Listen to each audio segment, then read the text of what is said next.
Yes, don't forget to check out Doggy Diamonds No Filter on Apple Podcasts and Spotify. If you've never been there before and you want to catch the audio version of these shows, then go right down below in this video. The links are right below. The links are in the description box below. Also, for only $100, I promote whatever you need on my social medias and my website. That's my Twitter, Facebook, Insta Stories, YouTube community, and my website, www.doggydiamondstv.com. Hit me up on Instagram at Doggy Diamonds for your promo, serious inquiries only. And if you need anger management, domestic violence intervention, life coaching, then Corinne Bliss Johnson can help you. Contact Corinne Bliss Johnson at Corinne Bliss Johnson for your assessment now. Let's go. As you file and hit the like button. Feeling good today. I don't know if that's a good or bad thing for the ops, but it is what it is. Yes, I apologize. I'll get that on the Spotify. I'm working on some stuff. So, without any further ado, I'm here. Y'all here with me Saturday night.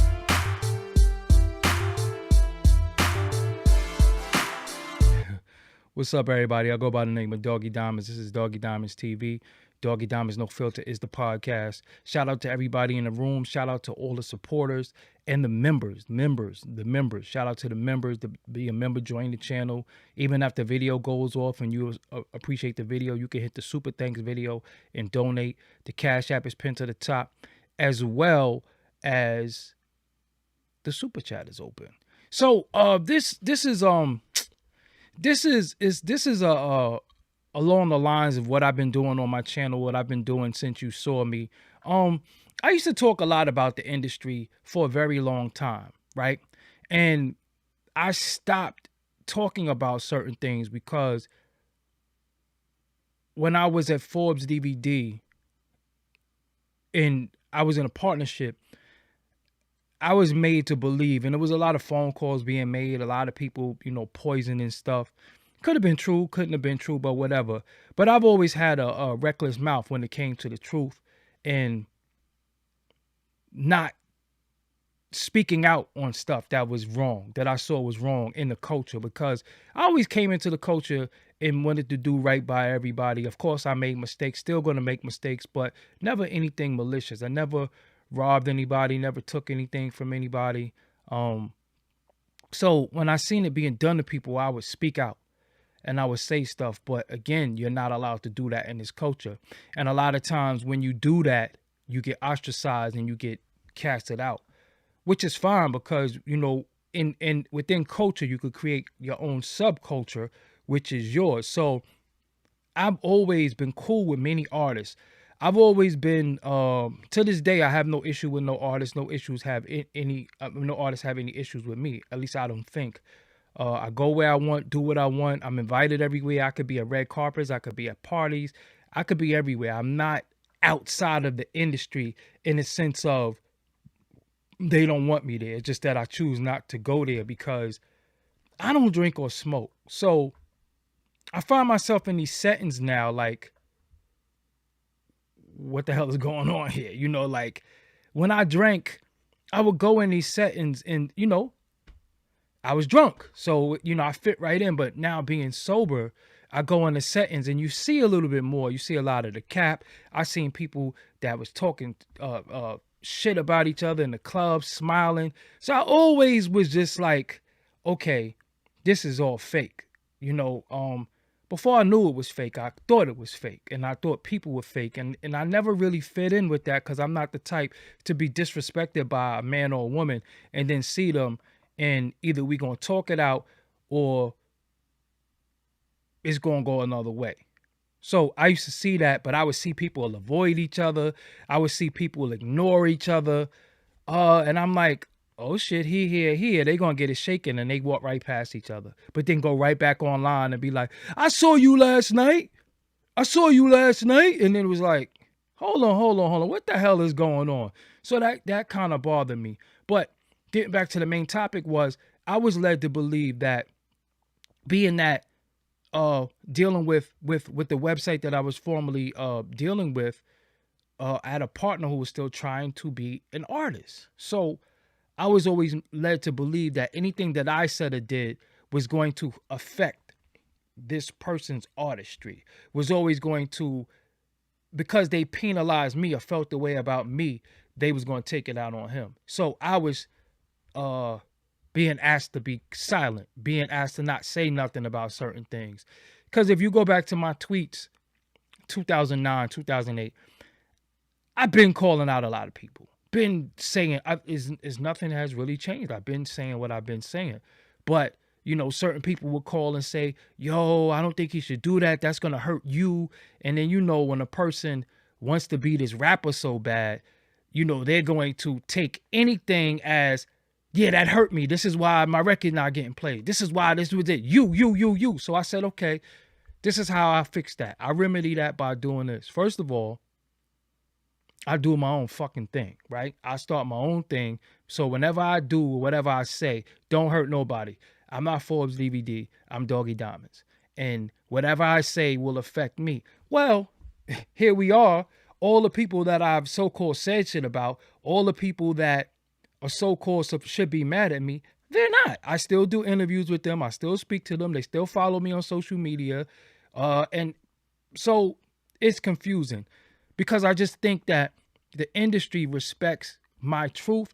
I think the industry loves the fact that I say things that they can't say. And I get a lot of DMs from prominent people that was like, yo, that was some real shit you said last night. Or, yo, I was fucking with that, you know. But they know they're not in a position to speak because if they say certain things, it's going to affect their bag. You know, it's going to affect certain relationships. It's going to affect things. As for me, somebody don't fuck with me, I don't care.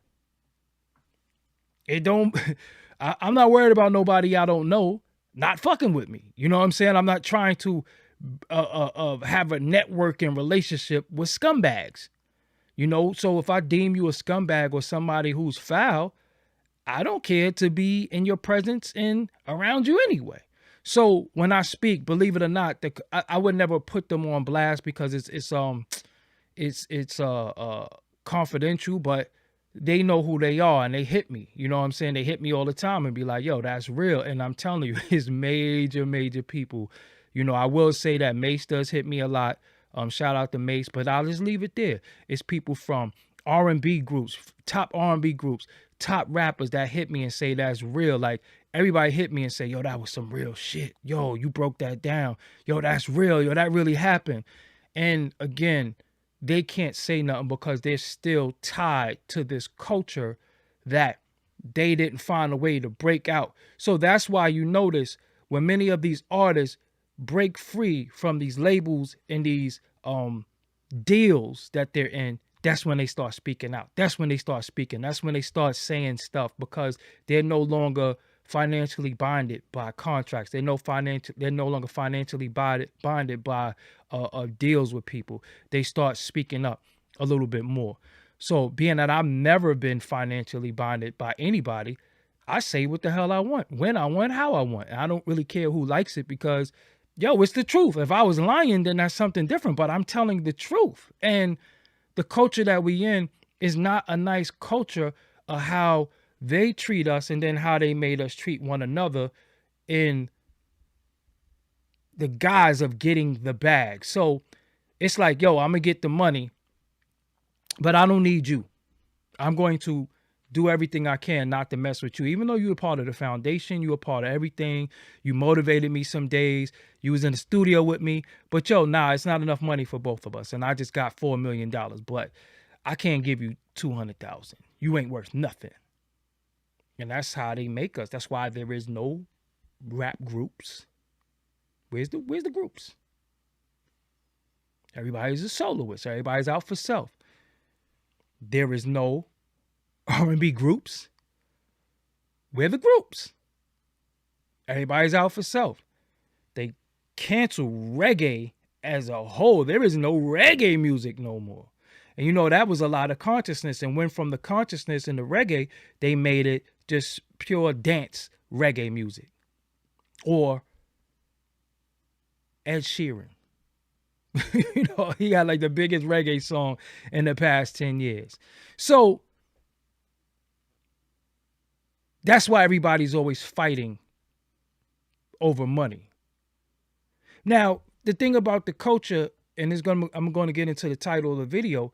Why is everybody fighting over money or saying they not getting their money or they're not getting paid right? If there's money there, there's money. There's money there. This is $1 billion industry. So even if everybody got money, if everybody got paid, it's still a lot of money. Like everybody could get their money, right?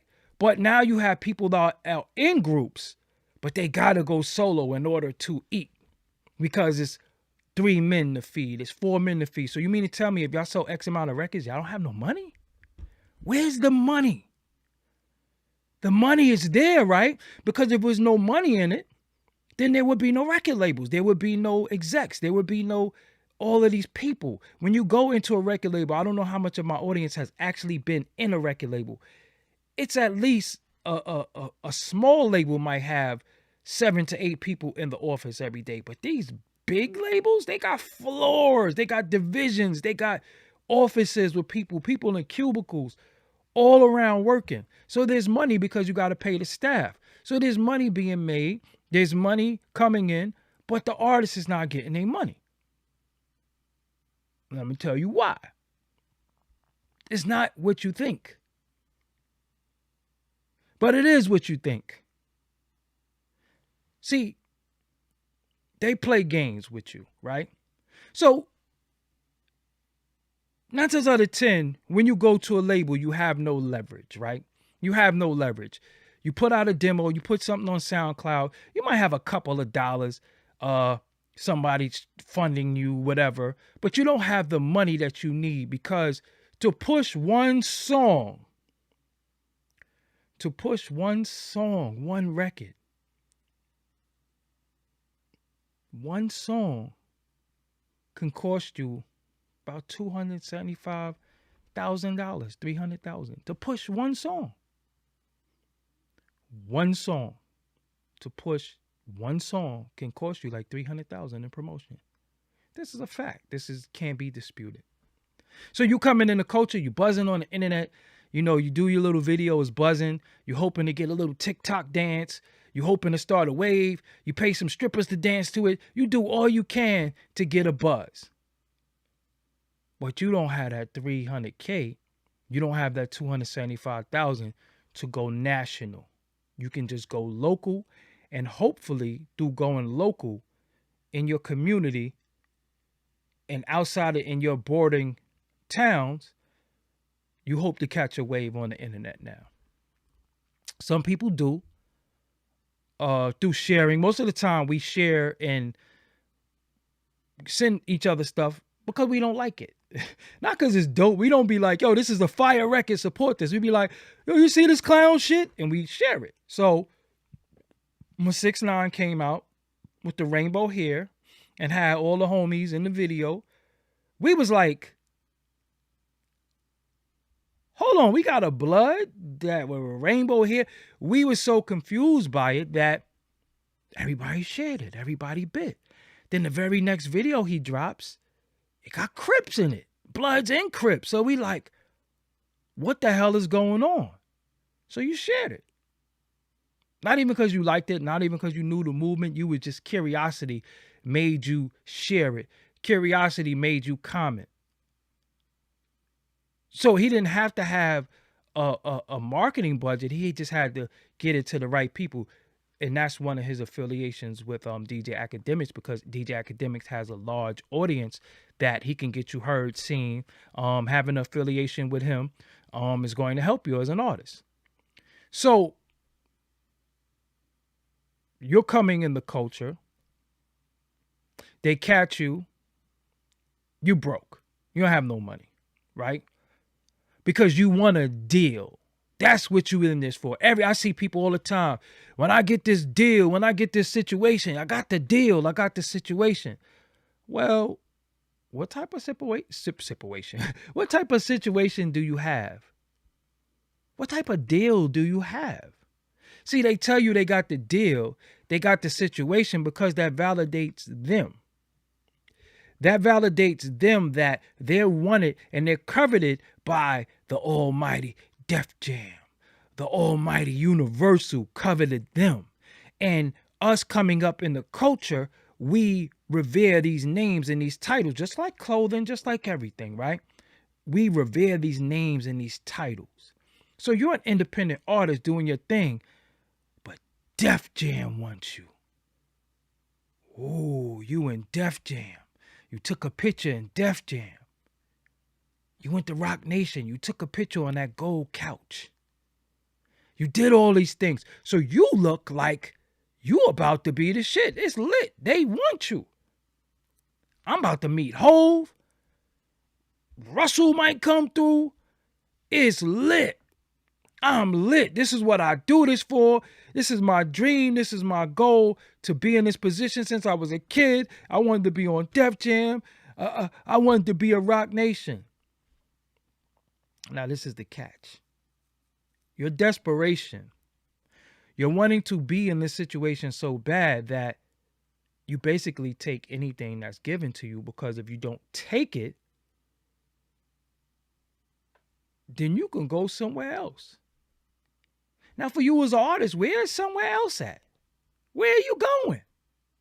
Because once you leave this label and it didn't work and there is no bidding war for you, you can't call the other label and say, I want to go to you now. They're going to be like, well, shit, Def Jam ain't want you. Why do I want you? This label didn't want you. Why do I want you? Unless you're in the bidding war. Even when you're in the bidding war. Now you have to decide, who am I going to go to? Now, most people say, when they're in a thing, when they're in their bidding war, they say, I want who's going to give me the most money, right? So you chase the money.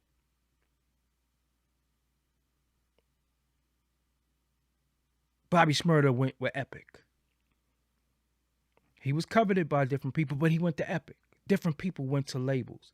Have you not found it strange that everybody that went to a label within the last 10 years is not happy at all? They're not happy. They don't want to be there. They want to get out of their contract.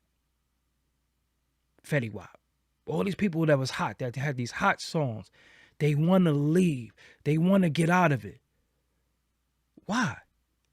Why do they want to leave? Why do they want to get out of these coveted places that you are right now sitting in your house saying, when I get my shit, I'm shopping it there. When I get to Epic, I'm going to make a difference. When Def Jam hit me, I'm going to make a difference. It ain't going to beat. I ain't got that deal because I'm hotter than him. Young Thug, just name them. They want to leave their situation. They no longer want to be in these situations.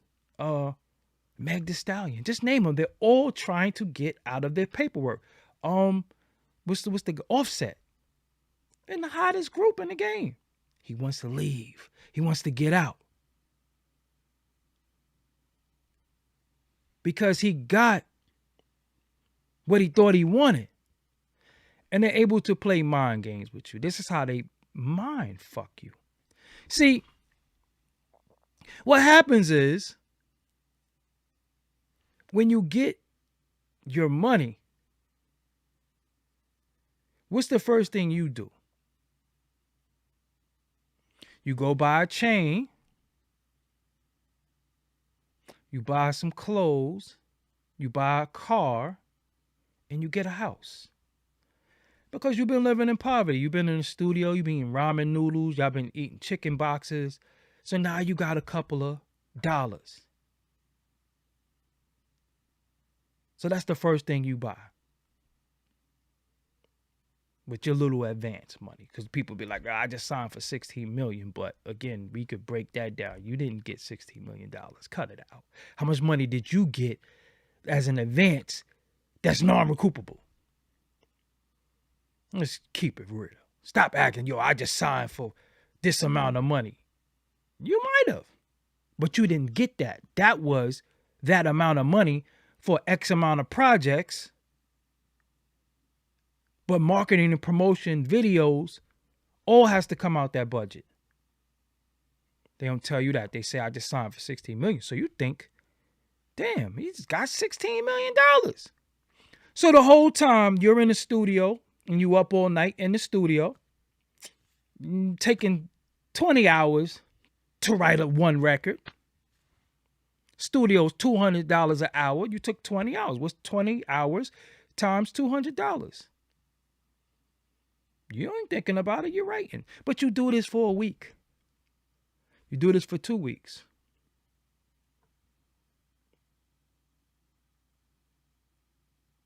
Somebody say to you, who paying for this? I'm saying the label is. Oh, really? The label paying for it. You order food. Because every studio has a book in it where you could order food. They deliver right to the studio. They deliver right to the studio. You order a sandwich. $40 sandwich. You bite the sandwich. This shit nasty. I ain't eating this. You throw it away. You throw a $40 sandwich away. Who paid for that sandwich? You did. You just don't know that yet. You think the label paid for it. You drunk. You need a ride home. They got you an Uber account. You take in Uber. Uber to and fro. I don't pay for my Uber. Who paid for your Uber? The label. I'm going to send an Uber for you through my account. You think the label paid for the Uber. You paid for the Uber. You say, I know how I'm going to get this. I'm going to get them like this. I know how I'm going to get them. I ain't going to their studio. I'm not going to their studio. I got a studio in my crib. I'm not using their studio. That's going to cut the cost. You turn in a project. They say, well, mind you, you still got to pay your light bill. You still got to pay your engineers. You still have to do what you have to do in your home. So you turn in a project and they say, well, I don't like the way it sounds. I don't like the way it's mixed, but we have somebody who can mix it. But you might have to re-record some of these songs too, because I don't like the quality. Sonically, it's not right. So why don't you go to this studio? We got an account over there with them. Just go there and record. So you think you got out of it because you recorded it in your house, but they just told you they want you to re-record it. And at this particular time, you're doing a project, right? You're doing a project. We gave you X amount of money to sign with us. But you need a hot producer and you need a feature. We trying to put you out. You need a hot producer. We need Metro Boomin. If Young Metro don't trust you, I'ma shoot. You need Metro Boomin for your single. But you got Star Kim. You got Star Mel that do your music. Your single ain't gonna work with Star Mel. That ain't gonna happen. We need you with Metro Boomin. They contact Metro Boomin for you. Metro Boomin went $75,000 for one song. So you say, damn, $75,000? Shit. For one song? You got to do your splits. You get some of the record. Don't let them have a sample in it. Don't let them have a sample in it. He gets $75,000. And then he say, I got a surprise. I got Future on the song for you. Future like you. But Future won 300,000. So now you just paid $375,000 for a song. But you ain't paid for it, right? The label paid for it. You never went in your pocket and paid for it. The label paid for it because they're trying to blow you up as an artist. They're trying to get you out there. So when Meg Thee Stallion says, I want to leave my contract, I'm tired of Carl Crawford, I want to do my own thing. He says, yo, I spent $2 million on you. What you mean do your own thing? You think you did this shit? I spent $2 million on you. You owe me. She like, how? How I owe you $2 million? Let me see how I owe you $2 million. You got your lashes done. You got lipo. You got cavitation. They rub booty cream on you. Your ass wasn't like that when I met you. I bought you outfits. I bought you jewelry. I bought you clothes. I bought you all that shit. You think he bought that because he liked you. You think he bought that because he believed in you. Yeah, he believed in the investment. Has nothing to do with you. You ain't leaving. You're not leaving. Where you going? I ain't getting my $2 million. I don't want $2 million back. $2 million can't pay me back for what I did for you. You old Pookie. Remember that in New Jack City? Well, Ice-T told him that?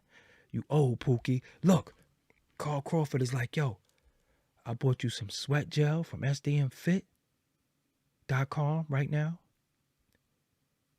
That's what he's thinking. Yeah, I bought you sweat gel from sdmfit.com. I bought you body wraps from sdmfit.com. Shameless plug. I got you a gym membership. I got you a personal trainer. You think I did that because I like you? You're an investment. I bought you a chain. I got you a car. I put you in a house. Where you think you've been living for the past 2 years? How have you been eating for the past 2 years? That chain, that 10-carat chain is worth whatever dollar figure they make up. You think you've been getting all that Fashion Nova because Fashion Nova like you? No, that's my relationship. That ain't got nothing to do with you. So when you think you leaving, send mines in before you go anywhere. Or they gotta buy you from me. And it ain't $2 million. That's not the tab. That's not the tab. So what happens? You sign. Why you sign? Because you destitute. You don't got shit. And they know that you are going to do, the first thing you're going to do is buy a chain, buy a car, and buy a crib. That's what you're going to do with the money. So you know what they do for you? You know what they do for you? They call, at that time it was Jacob, right? They was calling Jacob. Jacob was giving everybody jewelry. Now you got the label chain. Should be 10 carat. Some of them not even real. I'm just telling you the truth. They go get mad chains made. Gift everybody a chain. So now, you don't got to buy the chain because I just gave you a chain. They got a car. They got a lot of cars.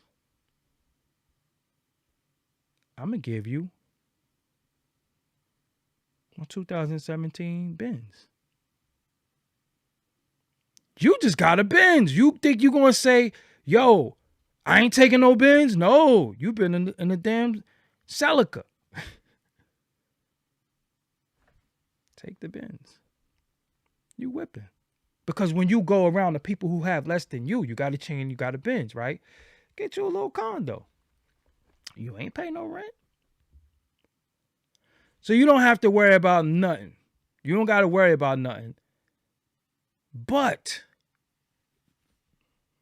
I'm going to need a little bit of this and a little bit of that and a little bit of this. So the money you would have spent over there with them,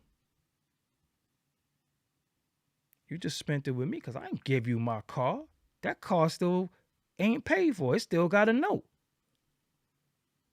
You paid for that car. So when you think you want to leave, what about the chain I bought you? Give the chain back. What Petey Crack told me Bean said to him? Oh, you're not signing with Dame? Yo, Dame, tell Petey I said to get a chain back. Get a chain back. You think this your crib? This ain't your crib. What lease you signed? You gotta go. So, how they do you? You don't worry about your money. Because all the things you was going to do with money, all the material possessions that you want, this is what you're doing it for. This is why you rap. You want a car, you want jewelry, you want clothes, and you need a place to stay. That's why you rap your ass off. That's why you perform your ass off. But you already got that now, though. So what you need money for? Not even worried about money. Because, shit, you need the money for those things, but you already got those things. So you could be making $50,000, but if somebody give you $2,000, you okay with that because I don't know that you kept $48,000 because I got a car, I got a jewelry, I got clothes, and I live somewhere, and I got 2 G's. 2 G's in my pocket every day. Shout out to Max B. He was able to pull out money. She loved me. She loved me. Nah, she loved me. She loved. Hold on. That's all I got. I can't release music. I don't got my publishing. I got this case. I'm going to pay this lawyer. You only got $4,000. Yo, where my money at? Hold on. No, I wrote these records. Hold on. Now, I was in the studio. Where my money? Where my money at? No, I want my bread. Where my money? Nah, this ain't fair. I got a bad contract. They jerked me. You wasn't worried about money. You was worried about the chain, the car, the clothes, the drugs. Because now you got a habit now. Why do you think Meek Mill went out? Meek Mill went out. You see, Meek Mill went out too, right? Meek Mill went out. He was on the almighty Atlantic. MMG.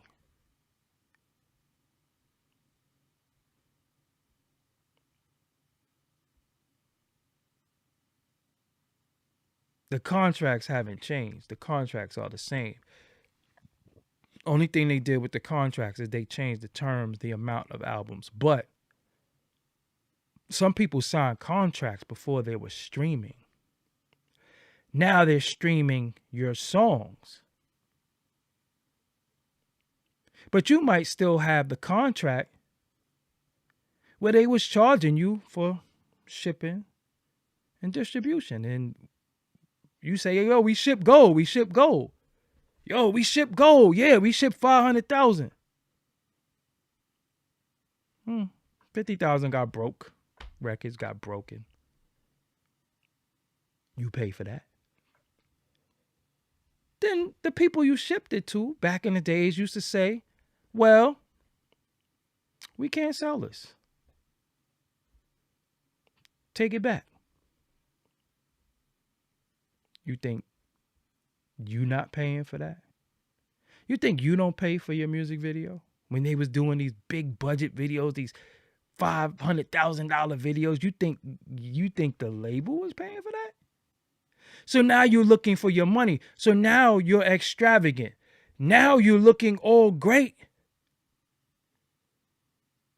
But you ain't got shit. You don't have nothing. You dead ass broke.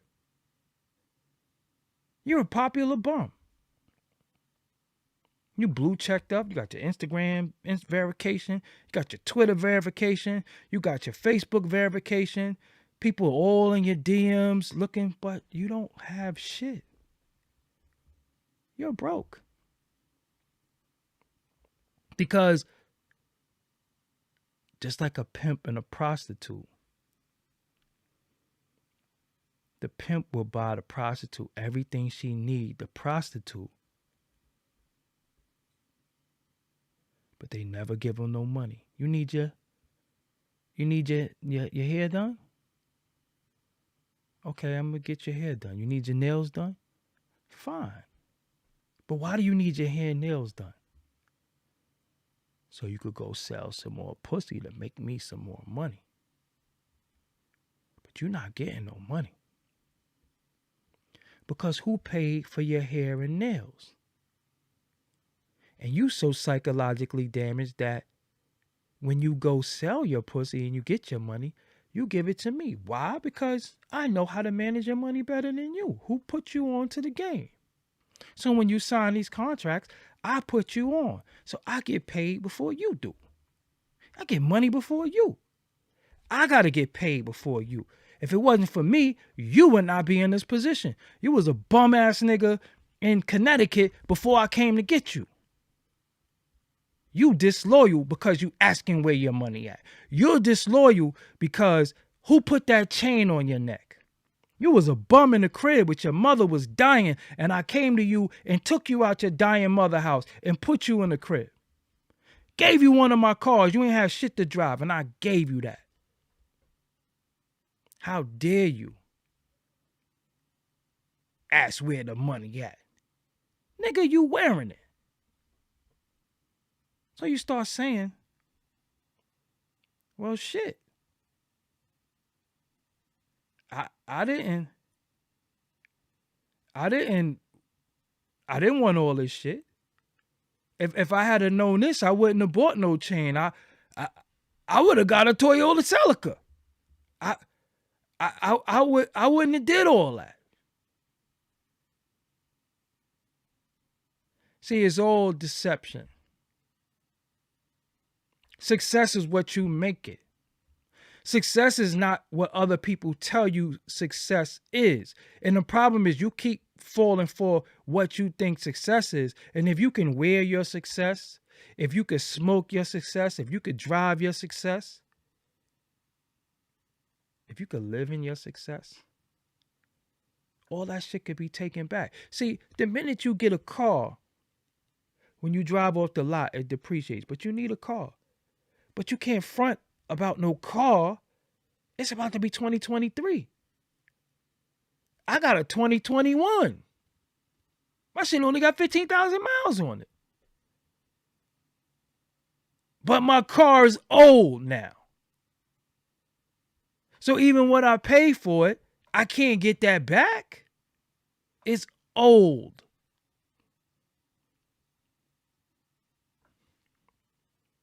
That's the game. That's how they get me. But I needed a car. So I got a new car. But it gets old. It don't raise the value. The value don't raise. The value depreciates. I got a chain.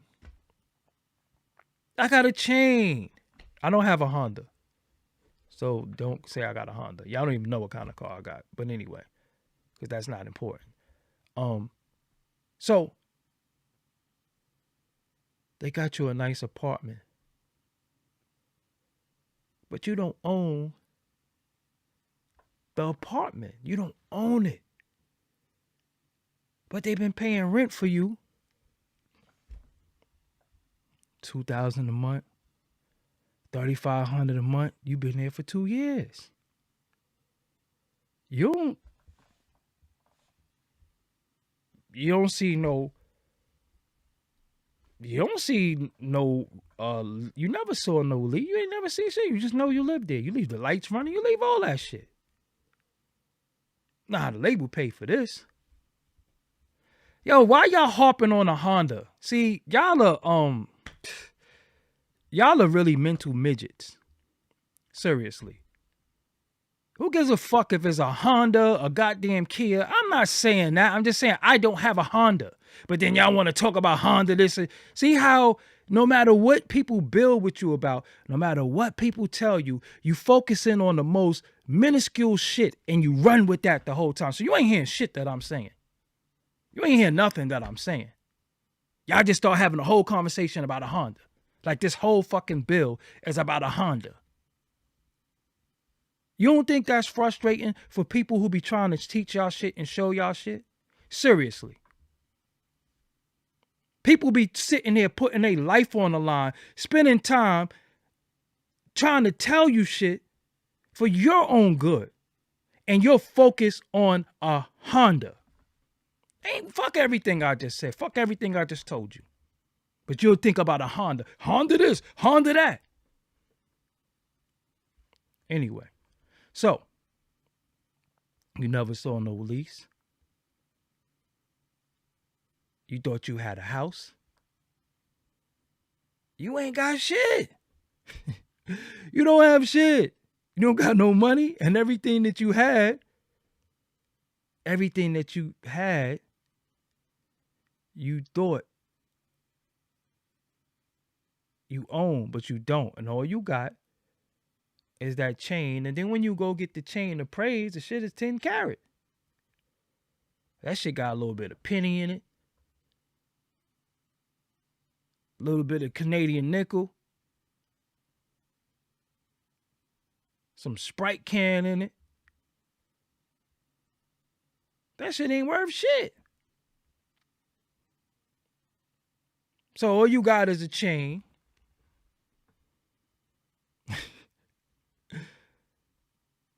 So that's why when you we're not even gonna talk about your publishing because now your song has future and let me give y'all another one because I don't know if y'all know this. So this is what the DJ started doing. And I know this, I don't know about worldwide, but I could say DJs in New York in particular. What they started doing was, I play your record. I lean on your record. I give you all the spins you need. But I want some of that pub. So artists started giving up some of their publishing to DJs because the DJ was going to play the record.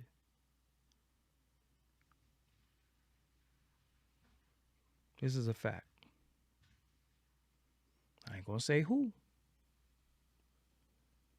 But it ain't too many DJs in New York City. And that's not payola. That's not payola because I never gave you no physical money. I just transferred over on a split. I just gave you some of the publishing. So when you hear them, yeah, new such and such, and they playing the hell out of it, well, they have a vested interest in it because when they blow the record up and when the record blows up nationally and it gets big, shit, I'm getting paid. I'm getting money. I'm a part of blowing this record. So when this record blow up, yes, that's it. So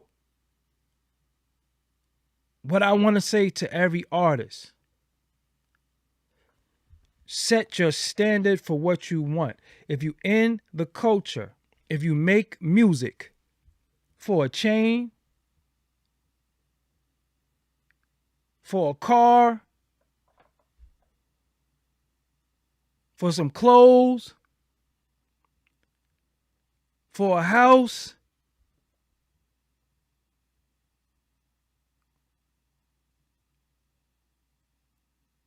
Make sure you're able to do it. Don't let nobody buy you shit, because when they buy it for you, always ask and get it in writing. See, we think contracts is something that's standard. No, you could get everything in writing. Everything can be put in writing. Everything can be written out, get it notarized. That's it. We got a witness to this situation that we put together, right? So look, you giving me this chain? I want to wear the chain, but I owe you shit, right? Can you put in writing that you gave me this chain and I don't owe you? Can you put in writing that you gave me this crib and I can live here and I don't gotta pay back rent? You're not taking nothing from me, right? I'm living here. You're making sure I'm good. You the big CEO, right? Can you put that in writing for me? What about this car? Because if I owe you for this shit, well, I don't want none of this stuff. Because you're going to take it back. So you made me spend my money before I was able to spend my money, because basically you made me spend my money on you. But gifting me, making me think I got shit. That's why when Quavo bought Homegirl, and yeah, all the ladies, oh, that's so sweet. He bought a Bentley truck. Oh my God, I want a man like Quavo. Why come he took it back? Thought it was hers. He gave her a gift. You don't take gifts back, right? That's the rule. If you give somebody a gift, you don't take the damn gift back. He took the gift back. Only gift you get to take back is a ring, because that's a conditional gift that we get married. We don't get married, give me my ring back. But a car? You took the car back? Oh, that's fucked up. Always make sure you're going to get your bread. Always make sure you're going to get paid for your labor. Always make sure y'all want me here. Then I need to own as much as me as possible. Yeah, I know y'all need to make money off of me, off of my art. I'm willing to do that. I'm willing to give you some of the bread that I made because you're advancing me monies and you're doing certain things. But one thing you're not going to do is you're not going to own me. You're not going to take my YouTube. You're not going to take my SoundCloud. You're not going to take my social media pages and run my pages now. I built all this shit. Oh, you was able to give me a blue check, so now it's yours? Now I can't release music when I want to? I don't even know my passwords to my YouTube. I don't even own me no more. I don't exist. I'm you now. So if you want to take one of your other artists and promote it on my Instagram, well, that's what happens. There's nothing I can do about it. So what are you in it for? Why do you make music? Do you love it? Is it a hobby? Do you want to eat? Do you aspire to have these things? You could get all these things. But if your priority is a chain, your priority is the I gotta get them stars in my sky. I bet you Meek wish he didn't do that shit. See, I gotta start living vicariously through others. Y'all gotta start learning. Y'all gotta start looking at people's experience and say, nah, I don't think I want that for me. I don't want to live like you, because you seem happy at one point. Now you seem sad as hell. Motherfuckers start looking all sick and skinny and shit, or just aging before your eyes. You like, nah, I don't think I want this like that. You set your goals. You set your standards. You say, look, I want to do this, but I want to own me.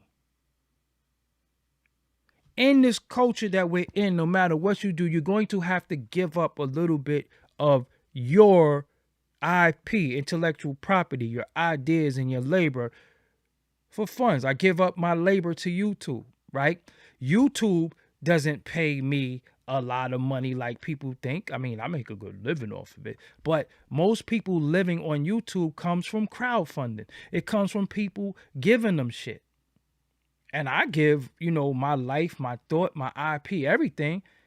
And you can see I don't get shit. I see people getting $50 in their super chat. It is what it is. I'm not saying that anybody has to give me anything. But I see people get a lot and give people nothing. All they do is get and then tell you how you ain't shit. But don't even realize, hold on, motherfucker, we gave you that. That's why you got something, because we gave it to you. But anyway, they sick the girls on you. How you think these niggas get these pass arounds? How you think these niggas... She went to the NBA draft. She was trying to get drafted too. These new young whippersnappers coming into the NBA. Some of them gonna get a contract. Woo. Have a baby by him. Be a millionaire. So you think, damn, they fucking with him? Now she fucking with him. Now she fucking with him. Now she fucking with him. We never knew who, respect her. I'm not trying to be disrespectful, but we didn't know no fucking Amber Rose. We didn't know no Amber Rose. Who was Amber Rose? Shout out to Kelly Mills for the doing. We had no idea who Amber Rose was. Kanye sees her. He makes her a star. From him, she goes to Wiz Khalifa. Then she goes to MGK. Then she goes to 21 Savage. And we don't know who she's with now. Some of them put babies in her. So she good. Not saying she don't love her children. But she's good now. That's a long way from stripping in Philly. This is what it is. That's a long way from stripping in Philly. Shit.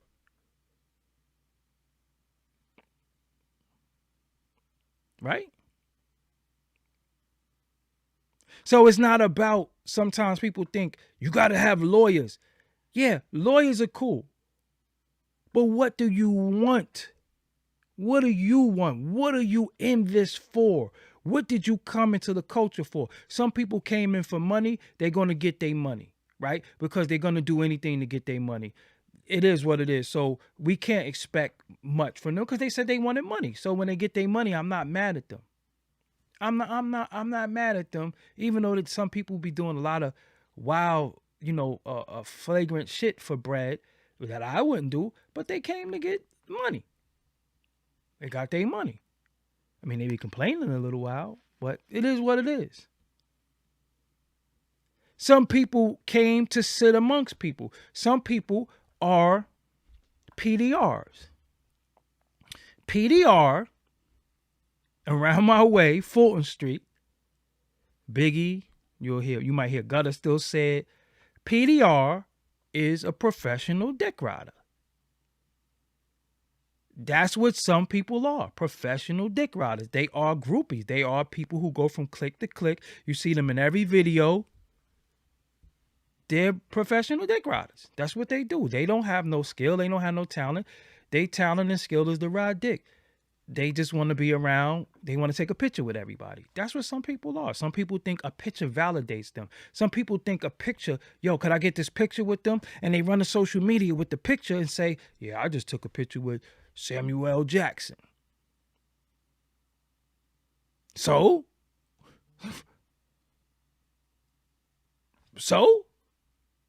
But that validates them because this motherfucker was just in Target mopping. So he went from Target mopping to the club and seen Samuel and took a picture. He think that validates him now. He think he got followers. He got subscribers. He got views. Some people are in this shit for different things. And when they don't get what they're in it for, you can see them start bugging. They start flipping. They just talk about how they're being victimized. See, I'm not a professional victim, right? I don't like to be like, this is happening, that's happening, they're doing this to me, they're doing that to me. No, because if I could identify the person or persons who victimize me, I got to do something to them. Because if I can identify the person or the people who's taking food out of my mouth and my family mouth, then I got to do something to you. I'm not going to sit here saying this person did this to me. What did you do about that? That goes for anybody and anything. So I can't say I'm being blackballed. Why? Because I told y'all what blackballing me. I never was in the whip. I never was in these little social settings where they were doing unruly, uncanny shit. So I'm not down in that sense. I'm down being in the studio, knowing music and doing interviews, but I'm not down when motherfuckers went in the back and sniffed coke. I didn't do that shit. I never smoked weed, so nobody ever passed me weed. I don't drink, so nobody never passed me liquor. I don't give a damn about these women. Woo, that's a whole nother shit. So no women can say they was fucking with me, then they was fucking with him. So I've never been in it for that. I've been in it for the art. I've been in it for the culture. I love music. I love to make music. I love to listen to music. I love when good music comes out. I love the art. That's what brought us all together. We wouldn't know each other. We know each other for the love of the culture. We know each other because I brought people on this channel that you wanted to hear from, that told you some great stories, that told you things about them that you love. So that's why y'all know me, right? If I didn't do those things, if I didn't contribute no way to this culture, you wouldn't know me. That's what I do it for. That's what I do it for. But I set personal goals for myself in doing this, and all I do is check the list. I want to show y'all the list. This is how deep it get. I want to show y'all the list. If you follow me on Instagram, I'll show you the list. Oh shit, in here breaking shit. It's y'all fault. I'm going to show y'all the list. That's how real it is. And some things happen overnight. Some things take a little longer. It is what it is. But as long as you get to what you in it for, that's what it is. So I just want to show y'all the list that I created for myself coming into this culture, especially within the last few years. I got to find this font because I'm also working on getting a single out. So I want to show y'all this list. So without any further ado, let me show you. So I said some people idea of success is being able to afford material things. As for me, success is achieving the goals that I set for myself. So I set the goals prior to y'all even knowing my goal, and I check them off. So I wanted to lose weight. Check. Wanted to rebrand myself. Check. Wanted to take my brand to TV. Check. Wanted to start my own podcast network after Loudspeaker denied me. Check. Wanted to be more visible on camera. Check. Wanted to be known as Doggie Diamonds and not Forbes DVD. Check. Wanted to put in work for myself. Check. Wanted to eat off my labor without someone eating off me without adding on. Check. Wanted to be on TV. Check. Wanted to see my brand on a billboard in Times Square. Check. The only thing left is to finally drop a solo album and show everyone what else I really do. Money, cars, clothes, jewelry. I've been had that. So I didn't come in for the money, the cars, the clothes, and the jewelry. I already had that. I had that at 15. So you can't give me these material things. You can't make me be a part of you because I already have those things. I came in for me. I came in to better me. And through this culture, through being in this, I was able to achieve stuff. But that's my list. That's for me. I don't want anybody to think I'm not invited to the red carpet events. I'm not invited to the parties. But I don't drink. I don't smoke. So I don't go. And then y'all niggas be there. Y'all be killing each other. What the fuck you? You think I'm going to the party to kill or be killed and I'm there to listen to music and dance? Are you fucking stupid? I stay home. You're not going to take off me because I'm hanging with some people who are a piece of shit, but I don't know they're a piece of shit because they come off as friends. Nah.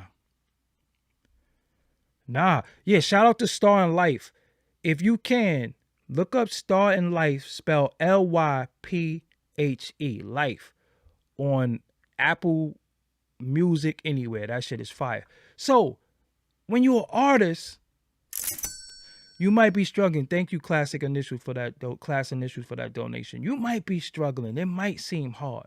But what is your idea of success? What are you coming in this shit for? You want to do a podcast. What are you coming into this podcast for? What are you doing? What are you doing this for? I had all that shit already. You know how stupid I would look in 2022 showing you a chain or watch or a bracelet? People gonna be like, you ain't have all that shit already? You've been doing this for 16. You ain't had no jewelry? You're just getting jewelry? You're just showing people checks? I'm just bragging about getting money? And I've been doing this shit for 16 years? You know how much of a clown I would feel like? But I will say this. Before I knew I could make $1, I still did it. I didn't know I could make money. It was no money to be made. You put out a DVD, you give the DVD to consignment. I'm not the owner of the DVD, right? I'm the fucking dude on there doing interviews. So I'm an individual who I might get paid one off. I ain't getting no kickback for the DVDs. A lot of them come up, the first few come up DVDs I did, I didn't get $1. I'm keeping honest with you. I never got paid for the Max B interview. That's the God's honest truth. I never got paid for the Frank Lucas interview. But guess what? I loved it so much. I love the culture so much. I wanted to do interviews so badly. I did that shit for free. And me doing that Max B interview for free, filming it, and doing all that shit and traveling all the way to Harlem and the Hoopty changed my life because I didn't know that I could make money. I didn't know I was supposed to get paid. I didn't know. But it changed my life. I was willing to do anything in this culture, and I didn't know I was supposed to get bread. But I never got slutted out. I never been no herb. I never been no clown. Nobody could ever say they took my ass. They made me go to the store. I never been in those situations. But I was like, anything that I'm a part of to make this shit win, I'm with it. What I got to do? I got to do the beat. I'm doing the beat. I got to help you write. I'm going to help you write. Man, we got to hang up posters. I'm going to help you hang up posters. I don't give a fuck, man. We got to win. Straight up. But I never got paid for the Max B interview. But what I got from that was lifelong notoriety. You can't say that man's name. You can't think of any visual of him without thinking about me. That's legacy. That is forever. That is something that cannot be duplicated no matter how many times people try to duplicate those type of interviews in this culture. It cannot be duplicated because it was so raw and authentic. The same thing with Ali Vegas. I don't give a fuck what Saigon do, attempt to do or whatever. And maybe it's not Saigon's fault. Maybe Saigon was told not to say my name. I don't know. I don't hold that against him. But it cannot be duplicated. Authenticity cannot be duplicated. So when you come in this culture and you authentic, you gonna get yours. You ain't gotta worry about it. You gonna get yours. Don't worry. It's gonna might take long. It might take a day. Might be 2 years, but you gonna get yours. But you gotta stay true to it. You love the game gonna love you. You love the game gonna love you. The culture is what it is. The players are who they are. You don't let the players play you. You get in the game. You know who to fuck with and who not to fuck with. I just do what I do. They call me a legend. See, people are upset. People mad at me because they don't get called a legend. You might have more subscribers than me. You might get more views than me. Shit, you might even have a better car than me. You might all that shit. But you're not a legend. You ain't no legend. You don't get called no legend. They don't know you for nothing. I'm not no victim. I'm not a professional victim. I'm not here to say that I didn't get paid for this. I didn't get, no, I got paid because I was able to get a legacy from something that I did in motherfucking 2007. That when I made it on television, on a nigga platform who I fucking diss every other day. And they still put me on a network on television. To where my deceased aunt, where my deceased sister, where my deceased brother saw me. You understand what I'm saying? Before they passed, because they passed right after that. So again, you come into this culture, you could get down with this one. You could be a part of this one. You aspire. I seen people, y'all can't wait to be at that Rock Nation brunch. Man, I can't wait. Oh, man, I'm going to be there next year. Be there for what? See, y'all always want to be a part of something. I don't want to be a part of anything. I want to be a part of me. I want to be me. I'm myself. I think so fucking different that sometimes I be in a room with 40 people and I feel like I'm by myself. I look around the room and shit like, rest in peace to my brother. I remember his bachelor party. And Mel, you know I told you this. I said, yo, Mel, you my brother. I love you. But I gotta go. He said, I know. I said, how you know?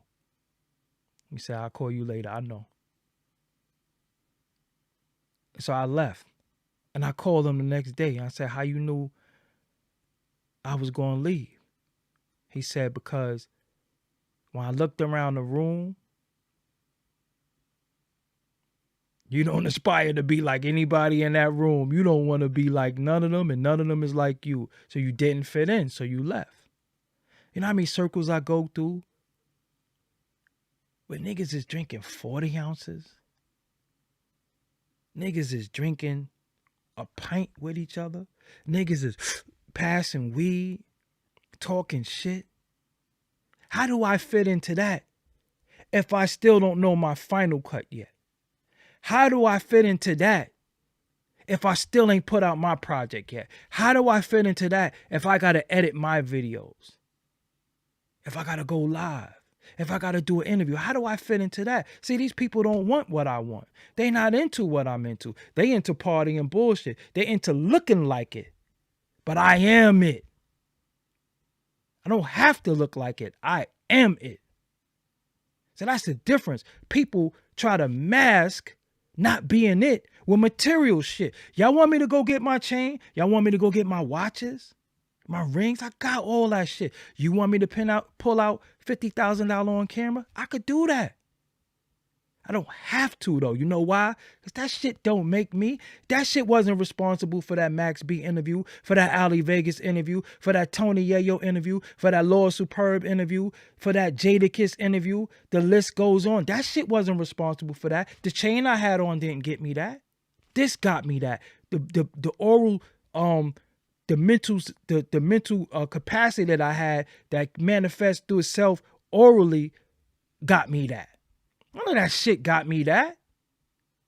Some people so broke, all they got is chains and money and watches and hats and all that shit. They so broke, that's all they got. That's all they got. And if you like it. That's what you into. But how I shine like a diamond and I don't even got to show none of that shit. That's why that's my name. Diamonds are formed under pressure. Diamonds can't be cut. You gotta use a laser. Do niggas got lasers? Diamonds take years to form. Years, sometimes 100 years to form. You got rough diamonds. The jewel is up here, but you gotta manifest it through your ways and actions. I'm not always right. Sometimes I fuck up. But I try to rectify my fuck ups with apologies And speaking of that, I want to apologize to Riggs. I'm wearing your shirt today. I actually text you today. You know why? Because I fuck with you, Riggs. And you did something I didn't understand. And instead of me speaking to you, I reacted. And I was wrong for that. So I apologize to you. And I'm wearing your shirt right now, your hoodie. And that was years ago. So Riggs, if you see this, yo, I was wrong. Hit me up. And we didn't have no beef or nothing. I just didn't understand something. But I didn't try to understand. Me, when we're in this business, we don't try to understand shit. We just be like, oh, just get the fuck away from me. I'm just going to stay away from you. Let me go cool down. Sometimes that cool down for me takes 10 years sometimes. It could take 5. It could take 6. It could take 6 days. But I can admit that I was wrong. I also owe Maul an apology from Rory and Maul podcast. I was given some information about some of the things that Maul contributed to that situation that I ain't know. I jumped the gun. I always felt like they didn't deserve shit. Yo, it's Joe Budden show. You don't deserve shit. They're dead. Not knowing. And I was just dead ass wrong. Not knowing. You know, I know what y'all know. But I didn't investigate. I didn't ask any questions. And I was wrong. That man did a lot for that situation and felt like he was unfairly compensated, didn't get his just due. Me not knowing the information, I always tell y'all information important. The fact that I didn't know, I judged him, I made a video, and I was wrong for that. And, you know, Maul, if you could hear this, anybody could show it to you, yo, I apologize, wholehearted apology. I understand. And I wish you nothing but success in what y'all doing. I'm glad y'all doing your own thing and it's working for you. You're able to go on the road, do big numbers on YouTube and them streams and all that. But yo, I was wrong for jumping the gun and not understanding what your gripe was about. And I was able to get a little bit more understanding, and my mouth dropped. And I was like, nah, I gotta go. I gotta say sorry, man. And I actually apologized on Twitter to you as well. Because I fucked up. You know what I'm saying? I fucked up. You know. So in closing, I just want to say to everybody, when you get into what you get into, when you sign, when you get the deal, know what you're doing. Know what you're doing it for. Do it for your goals. What is your goals? What is the end goal? Because I'm always thinking about an out. I'm always thinking about, shit, sometimes I don't feel like doing this shit. So how could I get out? How could I get by without doing this? Can I get by? So again, don't let nobody slut you out. Don't let nobody whore you out. Don't let nobody mistreat you. You understand what I'm saying? Don't let nobody mistreat you. You worth more than a fucking chain, than jewelry. You worth more than where you live, than a car. You are worth, you are the jewelry. You are worth more than a car. You're worth more than sneakers. So that's why when I see niggas burning sneakers and throwing sneakers away, and I'm like, all right, man. Because people are always going to justify their irrational behavior, but it's more emotional. And sometimes we do react emotional. That's why I can't be triggered by all this shit I see. I can't go on here and talk about what Kanye did and said. You know why? Because I don't give a fuck. Honestly, I don't care. I don't care. Because I only cared when I felt like he was speaking for me. When he's not speaking for me, then we don't speak. That's it. So when he spoke about certain things that the media do and they control shit, I'm in alignment with that. When he starts saying other shit, hey, bus driver, this is my stop right here. So I don't have to, I'm not tied to him where I'm his mouth monitor or I'm triggered by it or it's all up and down my timeline. I got other shit to do. I got real shit to do. I don't have time to be studying what another man did or said for content. That's not content to me. Not to me. I gotta really, really do the knowledge on shit. I don't give a fuck. What came out of his mouth, I don't even know. People like, yo, you saw what he said on the... I don't watch Alex Jones. What the fuck am I watching Alex Jones for? I ain't been watching him. I'm gonna watch him because Kanye's on there. So that means I'm a fucking stan. I'm not following him around. He ain't been on my shit. So why should I care? You seen what such and such said? Such and such had posted? Yo, I don't give a fuck. I was making my lentil soup. I was cutting my mirepoix up. If y'all don't know what mirepoix is, that is onions, celery, and carrots. And I had to cut them, very, very small. So when they go in the crock pot, they can soften up.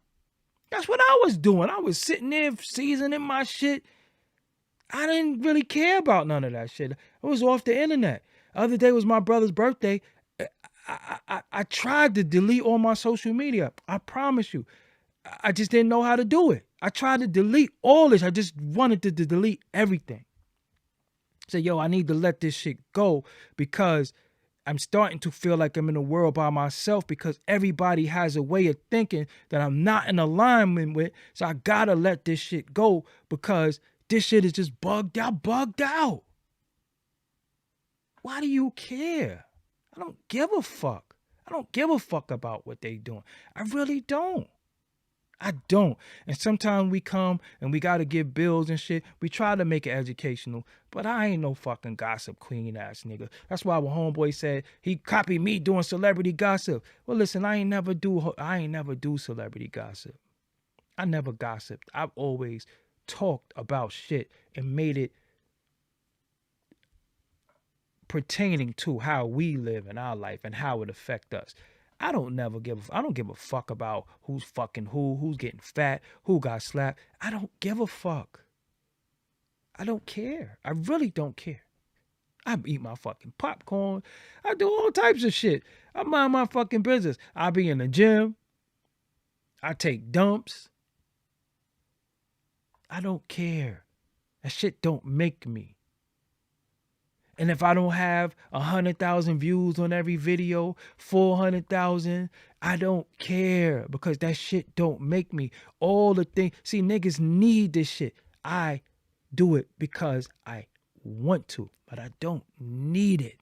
It's not a necessity. That's why when people pop shit and do shit in the YouTube space, in the YouTube world, I don't care because this shit is not real. This is what I'm saying. A lot of people I call and you don't hear none of that on the phone.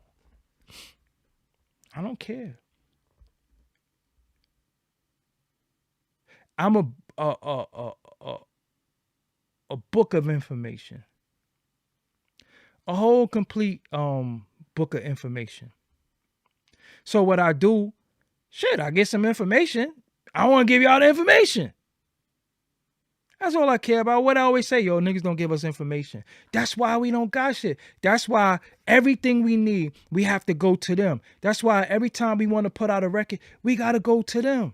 Everything that we want to do in our life, we got to go to them. Why? Because we don't have that information. And then they give one or two of us the information, and then they make them gatekeepers. So now we depending on them. That's why it's only 5 billionaires and hip hop been around for 50 years. But it's only 5. Make it make sense. 5 billionaires in 50 years. So let me ask you something. And you could just ponder this later on.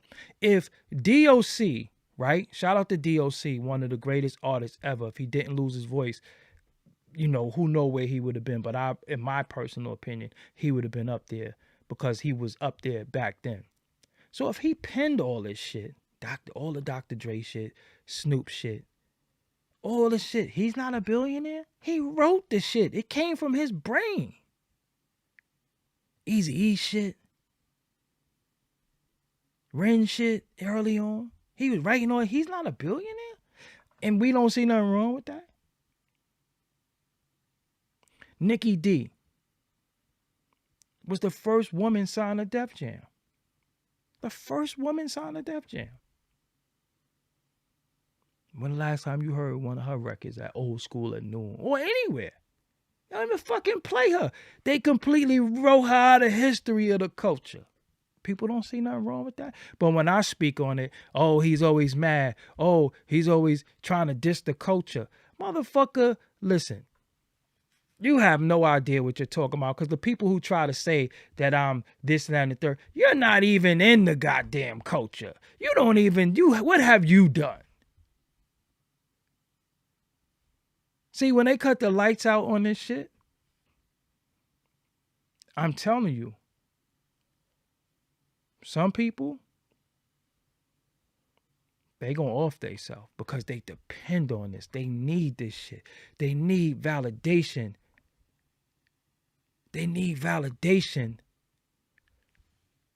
from an audience. I never sat in the crowd. I never went with the crowd. Oh, y'all running this way? I'm running this way. Fuck y'all. I don't need validation from strangers.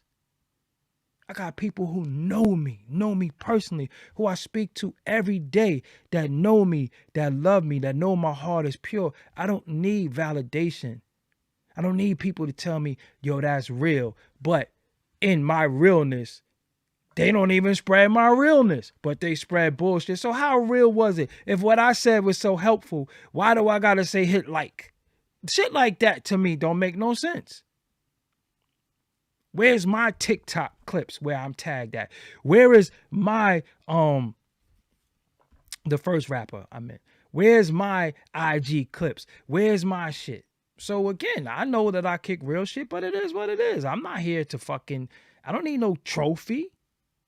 I don't need no trophy for that shit. I'm gonna do what I'm do. Listen, this fucking mind that I have, that I was born with, that I groomed, that I went through hell to keep. I went through hell to keep my mind, because every day you fighting for your mind. Motherfuckers trying to take your mind. I keep telling y'all that shit, and y'all don't get it because you let them trigger you every day with bullshit. What is it gonna be tomorrow?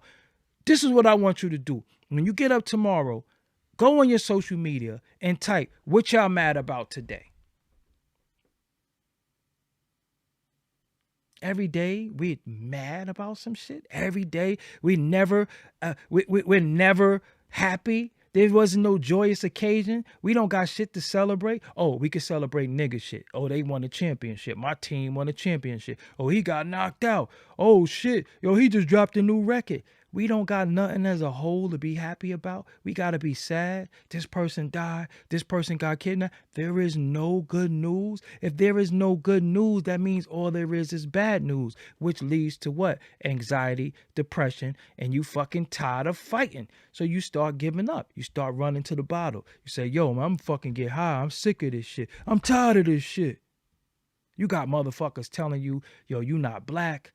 You this. You're that. You're the other. You're not even this. You're not this. How the fuck somebody gonna tell me what I am or what I ain't? Who the fuck are you? I gotta live with me every day. I don't give a fuck what you think. Seriously. And if you're that, how does that benefit you?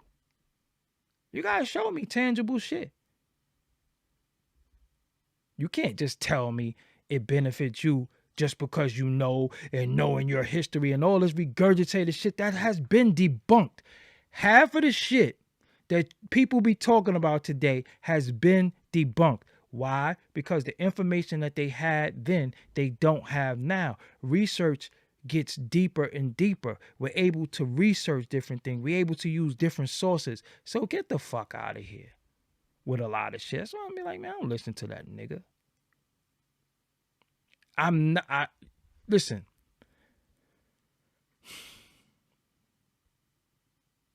If you smoke, I don't listen to you. With all due respect, if you smoke, smoke. But I don't relate to you because I don't smoke. So I don't understand the mind of yeah, 'cause I don't I might hear you. So let me not confuse the two. I might hear you. And shit, a broke clock is right twice a day, but I don't relate to you in that way. So I might try to watch your channel, give you a view. I hit like, but I keep it moving because I don't go on YouTube to watch men get high. That's just not my thing. I don't want to watch you roll up. I don't want to watch you get high. That's just my thing. I don't drink. I battled alcoholism and defeated that shit in one day. One day I said, this is fucking it. And I never looked back. And that was 2002. So if you drinking or you pissy drunk, I can't watch you because you are everything that I fought not to fucking be. That I bust my ass, that I quit in one day. Especially when you're drunk and irrational.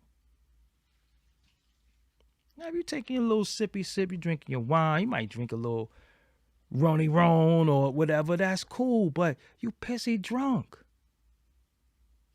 You're irrational. I know it's the liquor. It's not you talking, it's the liquor. I fought not to be like you. I used to be like you. I used to be like her. I used to be like that. There was no cameras back then. My vice was violence. My life was violence. I want to get drunk. I want to whoop somebody's ass. I get drunk. I feel disrespected. I'm putting my hands on you. Even when I wasn't drunk. But the drunkenness made it doper because I always was in a party setting and we're drinking. So I see myself in people, but I see what I used to be. I see what I fought from. I see people without their fucking mind, without their spirit, without their sobriety. I see it. I see it. And I fought not to be like you. Lost my fucking mind. Had to go to therapists, psychiatrists, all that shit.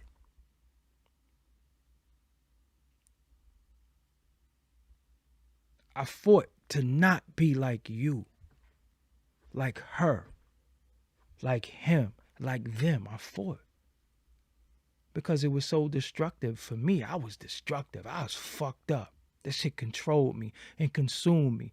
It depressed me. It had me down bad. So how could I get out of this shit? I try to say, how the fuck could I get out of this shit?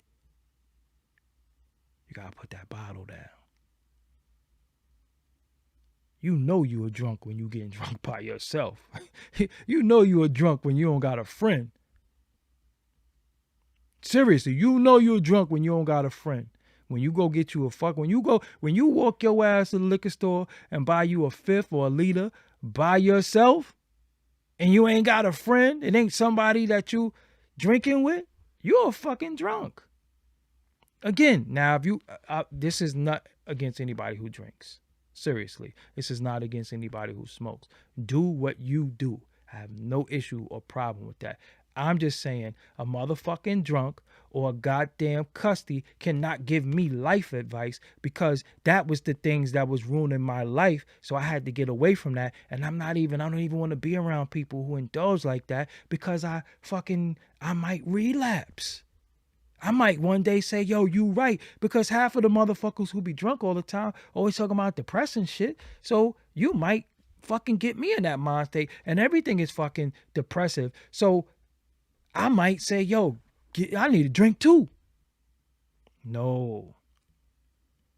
There's a bright side to this shit. It has to be. It gotta be. So that's what I look forward to. That's what I go to. I look for the shit that make me smile. People think I'm mean. People think I'm angry. People think I'm bitter. Or he always wears shades. It's the first time I saw him without his shades over shit. All types of weird shit. Listen, man. I came to fucking win. I came, I saw, I conquer. That's it. You drink, that's on you. You drink, that's on you. You smoke, that's on you. I have no issue with it. I'm not knocking nobody, but I'm just saying that ain't for me because I've been in. I said, yo, my cousin. Shout out to my cousin Taz, my first cousin, more like my brother. I remember him just saying to me yesterday. He said, "Yo, if people know, yo, we survived some shit. Talking about trauma. Trauma isn't better than violence. Fucking violence. Like, I don't think people know what violence is. People think motherfuckers shoving each other, they had to fight. I'm talking about people hitting motherfuckers with hammers, jumping people. You got on 40 below boots. Do you know how heavy a fucking Timberland boot used to be? And you motherfuckers kicking you in the head, or you kicking people every day? This is your life? You can't go to school because you go to school, they're gonna shoot you in the fucking school. This is what some of us grew up with. So it traumatized us. And that's why I don't trauma bond with people. That's why I don't be like, yo, nah, I be like, nah, man, fuck all that, man. That was our life. That's what we did. But this is what we doing now. We living better. You know what I'm saying? Shout out to Mac Me. You know what I'm saying? We living better. We doing better. We don't gotta. I'm not a little boy. One of the things, and I'm gonna give y'all this real quick, and I'm gonna leave y'all on this note. When I used to go to my therapist, and I remember her saying to me, she used to make me fucking mad because she was a woman too, and you know, we just naturally gonna argue with women, and she was right about a lot. She said, this is her fucking job, but I'm like, getting on my fucking nerves.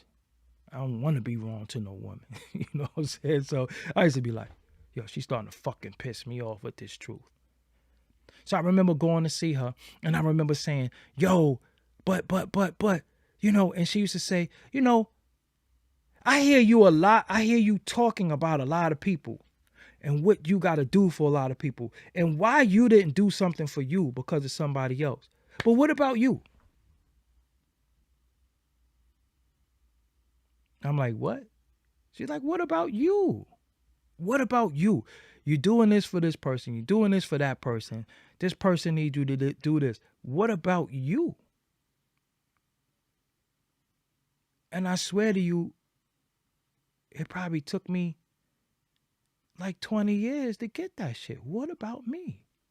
What about me? Because I got the best advice, so my phone ring. You ain't got nowhere to stay? Come stay with me. You need some money? I got you. Or they trying to front? Fuck it, let's go shoot them. I was always there. Always there. Motherfuckers lose their channel. Motherfuckers don't know how to monetize their shit. I'm calling niggas' phone. I'm squashing. I'm doing all types of shit. But what about me, though? And it took me fucking 20 years to say, nah, man. What about me? Now, I don't know narcissistic shit because I done gave all I could give. I don't have no more. Now I feel like I'm pouring from an empty fucking cup. Nah, I got to replenish my cup. So moving forward, it ain't about nobody else. It's about what about me? I know what the fuck I came in this culture for. I know what I came to do. But I always worried about everybody else. That's why I made that post on Instagram the other day. I said, all y'all motherfuckers been on my platform. I shared it with everybody. But now y'all have y'all platform, which is Instagram. I never seen none of y'all motherfuckers mention me. I never seen any of y'all say, yo, follow the homie Doggie Diamonds. Only person who did that for me is Nori and his whole culture. In this whole culture, I shot videos for niggas. I done did all types of shit. There's never no mention of me. And I'm fine with that. That's why I said moving forward, don't ask me why I did that. Don't ask me why I did that. Because I did it for me. What about me? I did it for me. Look at these fucking niggas I brought to YouTube. You wouldn't even know who they was if it wasn't for me. Look how they talk about me. Look how they look at me. Look how many niggas was about to jump off the fucking ledge and I call their phone and say, yo, you bugging, bro. Nah. Look how they look at me now. Look how they do me. Y'all don't know that shit. So it's something called way. that I told Chris Rivers pun, son. You know what way mean? Way means worry about yourself. Worry about yourself. Because people are users. People going to use who they can use. They're going to replace you. You can't be used. You're useless. How the fuck does one no supersede 10,000 yeses? Think about that, though. I said yes 10,000 times. I said one no one time. And I'm a fuck nigga? I'm a piece of shit? Fuck me? Because I said no? What about my fucking 10,000 yeses? So now I'm on some way shit. Look, I'm sitting here working on my artwork as I talk to y'all. Watch when this shit is done. I'm working on my artwork. This is not going to be the font. This is the rough draft. I'm just putting it together. I got a song, the beat that I did, that I think it'll be a good workout song. I'm working on my artwork right now. That's what I was doing before y'all got on, and I'm going to finish this up. This is what I'm doing. Worry about me. You know why? Because I put my time and effort into a lot of these rappers. What about me, though? I'm on a new album coming out. Like I said, watch this shit that I'm watch. I just don't want nobody to ask me, yo, why you did that? Why? Because I was worried about me.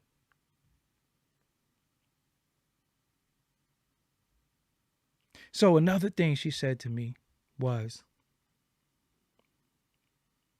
what evidence do you have to support that? You see, you know, people make up scenarios through the drinking, through the trauma, through the shit. And I hate when motherfuckers be calling me and making up excuses for grown-ass men and women behavior. If it's something fucking plaguing you, if it's something that causes you to act a certain way, then go get help. Because your irrational-ass behavior and your irrational-ass outburst is no excuse. Go get help. If you can identify the problem, then you fix the fucking problem. You don't run around inflicting your fucking bullshit on people. You can't blame it on, yo, this happened to me, or yo, this person did this to me. I was drunk. I was high. Fuck that. Go get help. Because when you cross me, ain't no coming back. I don't make up with people. Fuck that. You sat there and you thought it out and you shitted on me. That's fine. You burnt the bridge. Ain't no more bridge. There is no more bridge. Fuck that. It was calculated. You was calculated with it. And you think certain shit is cute. And how can you shit on a motherfucker who really give a fuck about you, though? I never got nothing from none of these motherfuckers. And niggas keep lying. That's the whole shit. That's the only thing that drives me crazy. Niggas will lie to justify their behavior. Because everybody wants to know that somebody else is a fuck nigga, right? So when you say, nah, he did this, and people be like, how can you do that? Like when that old bitch said he dissed everybody with dreadlocks. Y'all know I didn't do that, but people coming, what is this about dreadlocks? So he said that shit. So all these years I've been in this culture, adding on to this fucking culture, one person could tarnish me? I got it. It's fine. I'm still going to do me. I'm still going to come here and put my motherfucking shades on and be me. And nobody could stop that. Even if I didn't have this shit, I'm still going to be me. Chicks still going to like me. The real stand-up men, not the sit-down men, still going to respect it. So again,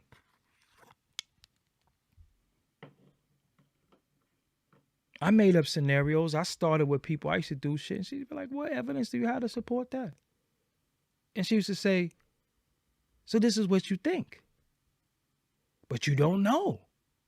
So you know you're just making up shit, right? You know you're becoming a part of your own problem, that you make up shit in your head and you run with it, but that don't necessarily mean it's true. So you ever been in a situation where you sit there and you watching TV and it says, if your eyes are dry, contact your doctor about eye drops.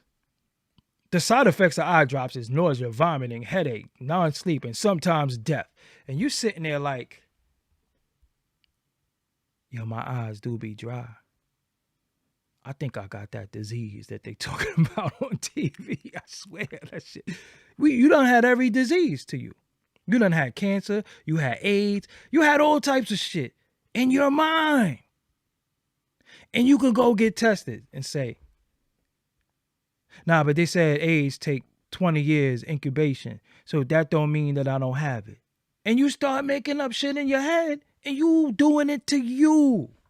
Ain't nobody doing that shit to you. You done got tested. You done did blood work. You ain't skinny. You ain't lose no weight. And you will sit there and put the most damaging, harmful shit on yourself. Do you know what that do to your mind and your body? You do that to you. So when we sit there and we watch shit, they put shit on us and we buy into it. We give a fuck about Kanye and his Hitler comments. I don't give a fuck about none of that shit. I just don't care. That's not in alignment with me. That is not a conversation for a black man. That is not my fight. So this is where, yo, I'm out. I don't got nothing to say. That you sitting there like, yo, my eyes be dry sometimes. Yo, I think I'm going to go ask my doctor about my dry ass eyes. Yeah, because my eyes be dry. So it's a probability that I got that shit. I need that meds. I need that medication. Yo. But listen. If my eyes is dry, then I might have to get eye surgery. I could be blind for a little while. I can't see my kids. And I drive the bus, so I can't drive the bus no more because I can't see the road no more.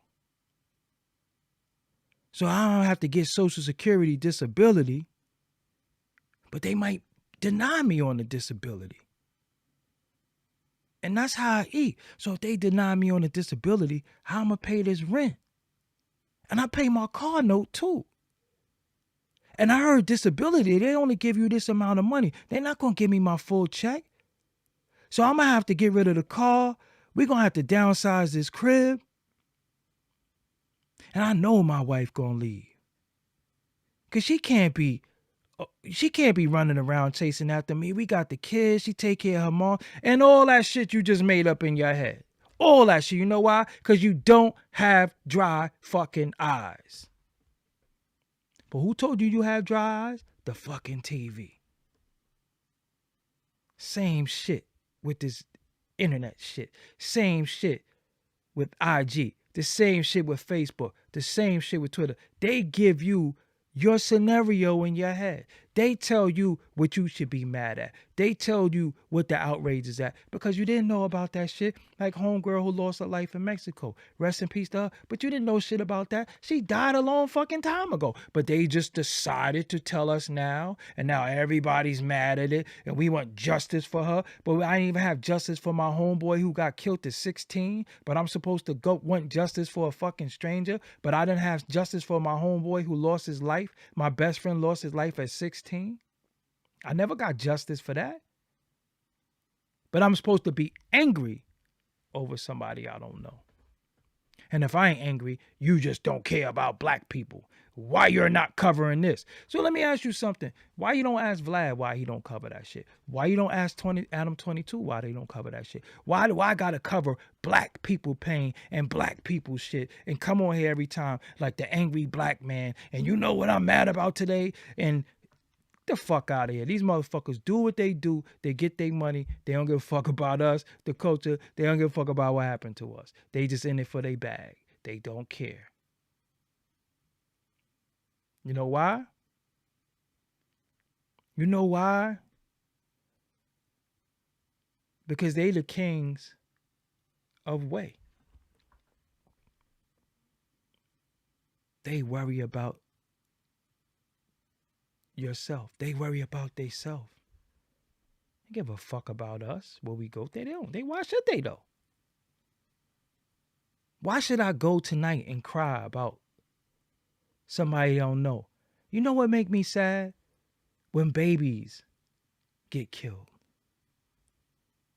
When innocent women get slashed in their face or fondled or touched or any of that shit. That shit makes me mad. That shit bothers me. But there's nothing I can do. But I cannot be happy with the behaviors that add on to it. I don't like that shit. Because when I was coming up in the street, women and children was off limits. Now, motherfucker be like, bitch shouldn't have been outside with her kids. This is where we at. So I got to get mad and be outraged over fucking Balenciaga, and I never had this shit. I never had it. I never had no Balenciaga, ever. So what am I protesting? I never had this shit. I'm supposed to say, oh, they did this. So? They all do that shit. They just got caught. I know what propaganda is. So you mean to tell me and Jerry Jones did some shit when he was 14? Somebody in Ben have that picture? That's a clean ass picture, I might add, too. That's a pretty clear picture. The man is 65. I got some pictures from the 80s that's fuzzy as fuck. Let's be real with you. They don't even look that clean. It was us in pictures, and the pictures was fuzzy. I know what they doing. I know the play. All this shit is a play. All this shit is a play for your mind. I know I kind of got off the topic of the record labels. I'm off that though. But all this shit is a play for your mind. All this shit is the trigger. Y'all don't walk around triggered. I don't give a fuck. I care, but I can't care. You know why I can't care? Because I have to worry about me. I have to worry about myself. I can't be walking around. I'm not Michael Jackson. This ain't no heal the world shit. No fucking Band-Aid everywhere. I can't put a Band-Aid on a fucking globe and wish shit. No. I gotta fucking change my behaviors, my way of thinking. And when it starts with me, hopefully it can rub off on other people. That's why I preach and I talk about sobriety. That's why I talk about a lot of shit, because I'm a living testament. That's why I talk about working out and eating healthy and eating the right shit and stop fucking with these nasty ass girls, homies, and stop fucking with these nasty ass dudes, ladies. This is what we talk about. This is what it's all about. I'm not giving you nothing to be mad at. I'm giving you shit that make you think. I'm trying to give you food for thought. I'm trying to give you shit that you can say, yo, you know what? I've been sober. I've been sober for 3 months. I've been sober for a year. You know how many people hit me and say, yo, man, I stopped fucking shooting heroin because of you. So how dare anybody say they got more views than me and I ain't this and I ain't that, and I get motherfuckers off drugs just by talking to them? Can you top that, sucker? Can you top that?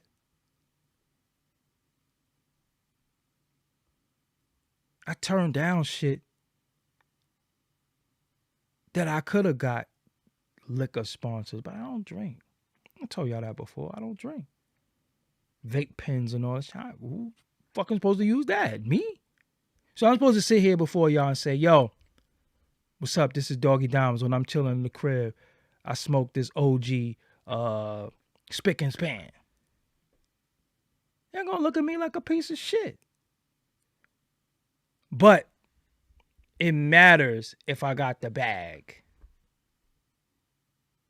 I'm not preaching poor righteous teacher. I'm not even telling you to be broke.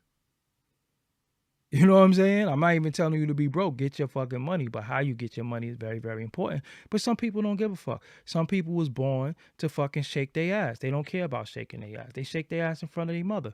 Some dudes are just clowns. Right? They're just a fucking clown. The only problem is people don't use discernment and say, yo, he's a fucking clown. We just respect you as a fucking clown. That's it. You don't rise above that. Because remember, a wise man could play the role of a fool, but a fool could never play the role of a wise man.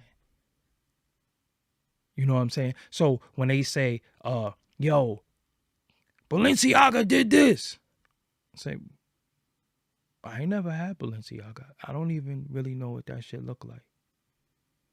Now, if you say Champion or some shit or Levi's, I might be fucked. You know what I'm saying? Levi's did some shit. Oh, shit. Champion bullshitted. Oh, shit. Other than that, fuck Balenciaga. But I know fake outrage when I see it. I know that it was given to you. It was sold to you. Because H&M put the little monkey on the black boy. But when I go past H&M, niggas forgot. I'm confused. Like, yo, don't thought we was boycotting H&M. That shit was over within a few days.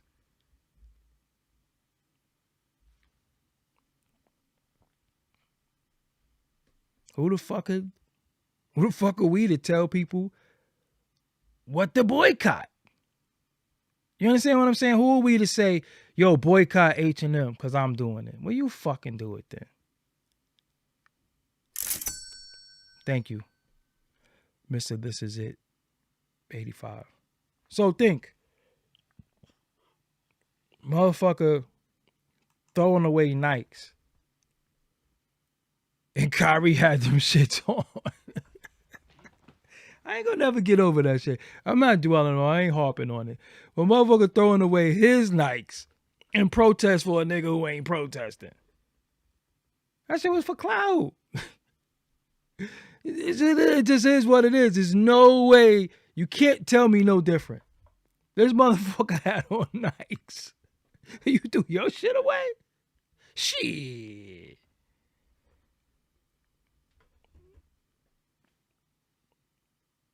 But motherfuckers always talk about their moral compass and all this written out shit. I'm like, listen, man, the fuck out my face with that shit, nigga. I ain't even fucking listening to you.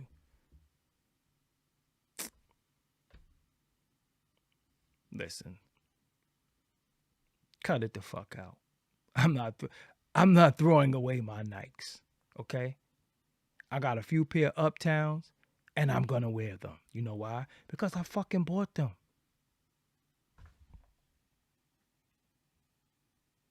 Some of us are not government funded. So when we buy shit, we can't afford to throw the shit away because we gonna be fucking barefooted. But if we're going to do something that's righteous, we're going to do for the less fortunate. I remember growing up and you wasn't allowed to throw away food. That shit you was called a sinner for throwing away food. You couldn't throw away food.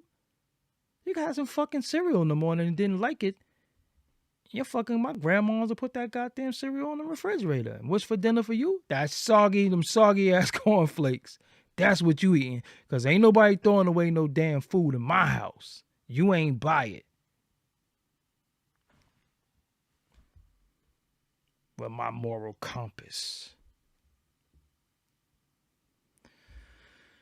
Oh, boy. Anyway.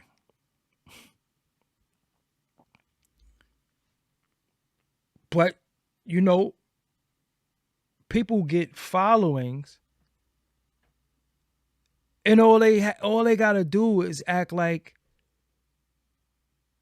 they're for a bunch of fucking traumatized people and trauma bond with motherfuckers. I don't want to trauma bond with none of y'all. I ain't trying to outside none of y'all motherfuckers. You sad? I can't cheer you up. You need help. Shit. Ain't no fucking professional. I ain't gonna sit down and fucking cry with you for 3, 4 days. You ain't giving me shit to cry about every day on the internet. I'm not fucking here to be mad. I'm a fucking happy dude. Fuck, I'm a fucking sitting here crying with you every day and mad or use your platform to fucking always act like we ain't shit. We don't got no victories. We ain't win shit. We don't got no victories. We ain't create shit. We didn't invent nothing. We just ain't shit. We just a bunch of bum ass people who get fucked over, who get mistreated. That's just all we are, right? You know what that shit do to you too? So what hope do we have then? What hope do we have for the children? What hope do we have for ourselves? We don't got no fucking hope. Fuck that. Fuck that. I ain't trying to outside none of you niggas. You sad, you can get help. Just go to the root. I'm telling you, I was able to go to the root of my trauma. Luckily, I was say, what the fuck is bothering me? What the fuck is the problem? Oh shit. Damn. I got it. I know what's bothering me. And I need to talk to somebody. All that fucking niggas that get on camera and cut their camera on and start fucking crying. I done seen that shit. I seen mad people on Instagram, YouTube, Twitch, fucking cut their camera on and start crying. You cry on cue?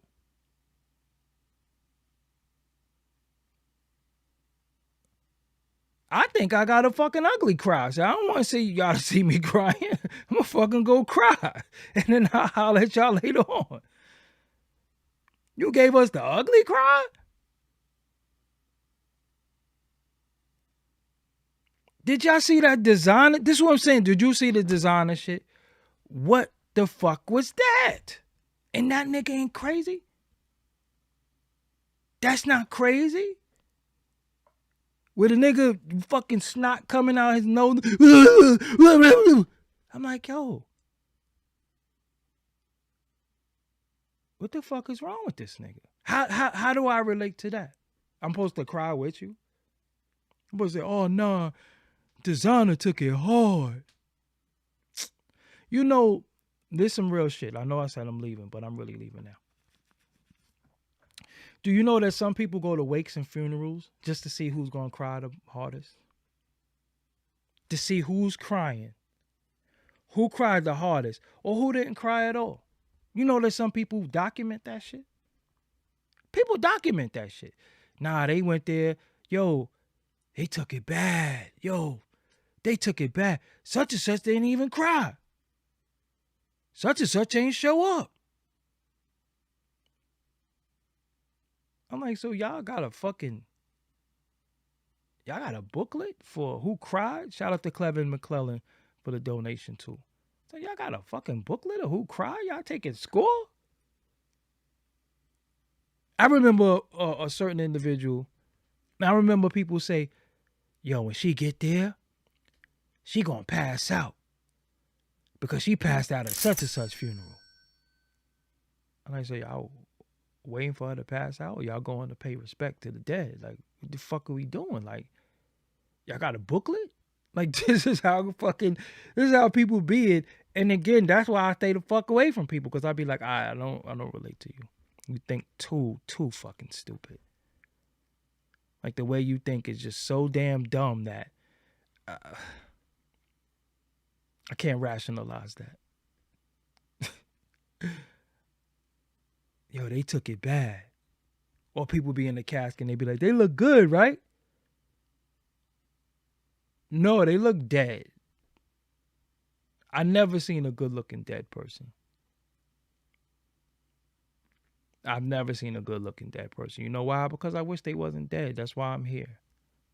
I'm not talking about how somebody looked and they're dead. They're deceased. They're not coming back. Like, when you leave, this is it. What the fuck are you talking about? They look good. They do. I wish they get the fuck up and we could leave out of here. What the fuck are you talking about? So I never went to a funeral with a entourage. I never sit with nobody. When I went to my brother's funeral, I just went. I went by myself and just um I just went by myself and I didn't even cry, none of that shit. You know what I'm saying? I was just like, yo, man, thank you. You know what I'm saying? I just came to just say thank you for everything. But I had everybody watching me. Like everybody was just looking to see how I was gonna react. And this ain't no fucking show.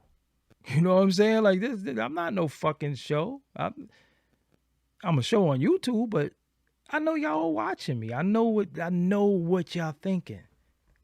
But I mean, we all hate funerals. None of us gotta go. But you gonna be there one day, whether you gonna attend it or you gonna be the fucking in it. You gonna attend it. But we all hate funerals. You know, we all hate funerals, but it is what it is. Like, you know, you could go or you could choose not to go.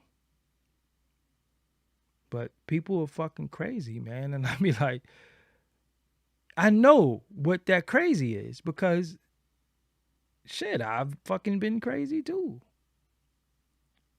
I've been, you know, I had some fucked up way of thinking before, but I had to change the way I thought based off of environment and what I was exposed to, you know? So if all I'm thinking about is trauma, if all I'm thinking about is fucked up shit, then how could I really be happy? Because I look at for the worst. Some people look at the worst in everything. You don't know. Huh? Fuck is you talking about? Yeah, people take pictures at funerals too. I'll be like, look, man, don't take no fucking picture of me. But I go to funerals because I started going now because my strength is needed, right?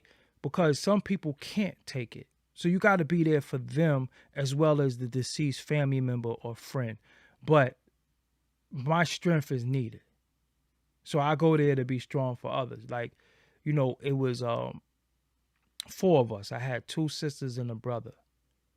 So my older brother died. I got to be there for my sisters. I mean, I'm the baby, but I got to be there for them. It's not about me now. It's not about what I don't like. I got to be there for my sisters. You know what I'm saying? I got to be there for them. I'm the only brother they got. Then my older sister died, and it's just me and my sister. I got to be there for my only living sister. Her brother died and her sister died. So it's just her and me.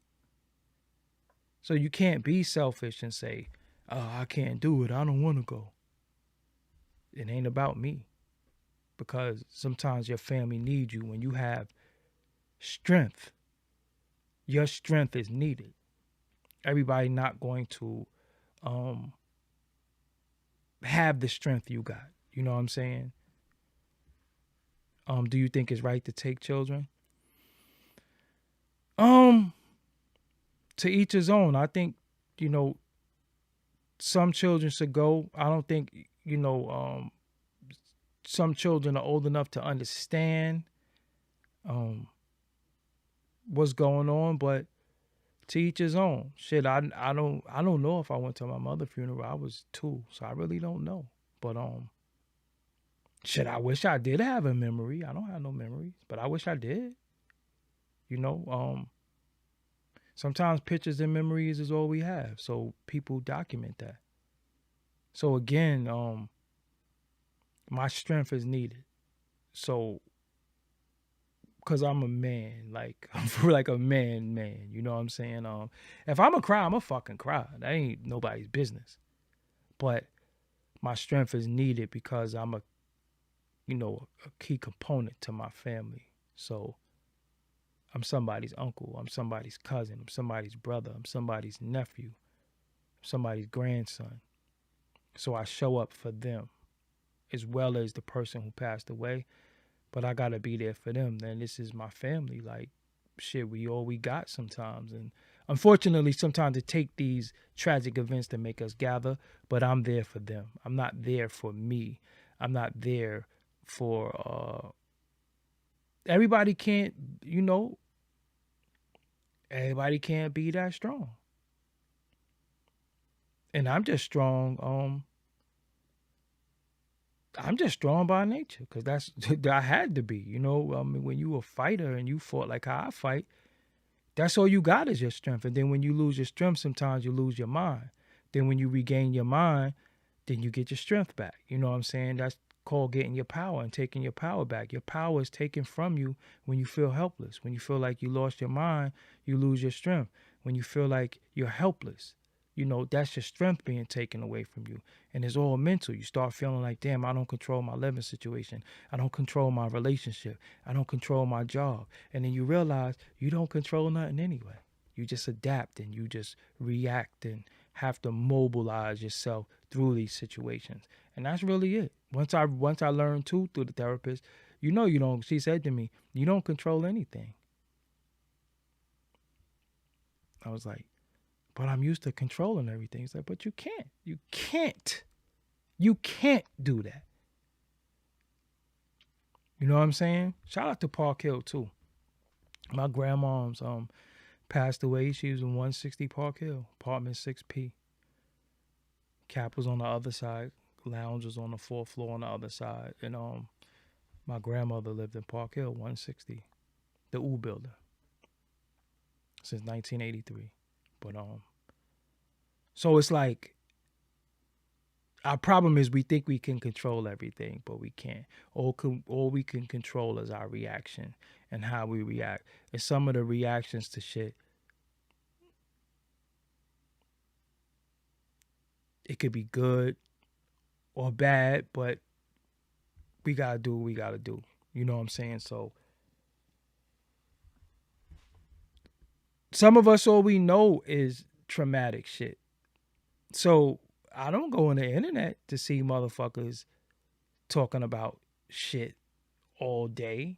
Like I could show y'all my timeline on Facebook. I'm like, I just be unfriending people. Like, look, nah, you just gotta fucking, you're just a bad dream. Like everything you say is fucked up. The way you think is fucked up. Like, nah, I gotta get you off my timeline. It's not personal, but just for my sanity, you gotta go. You have to go because you don't got no good news. There's nothing good that comes from you. It's all bullshit. It's all, you know, because when you think about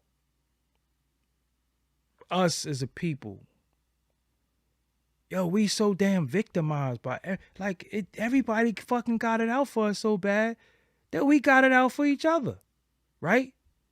So it's like, God damn, who do I run to? Like, nowadays, all you really need is like a fucking hug sometimes, right? Like, you can't even fucking get that shit no more. Like, it's like everywhere is a fucking op. You really think about it, like everywhere, everything is a fucking op. Like, everywhere you turn, pow, everywhere you turn, boom. Like, man, fuck this shit. I'm telling you, I can't do it. It's some people who are professional tweeters. It's some people who are professional Facebook writers. It's some people who take the same ass picture on Instagram every day.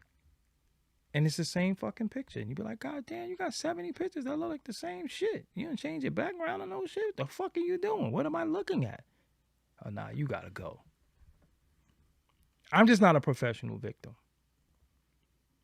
I talk about injustice. I talk about shit that happened to me, but it's never from a place of I'm down and out. Nah, I just talk about shit so other people don't go through it.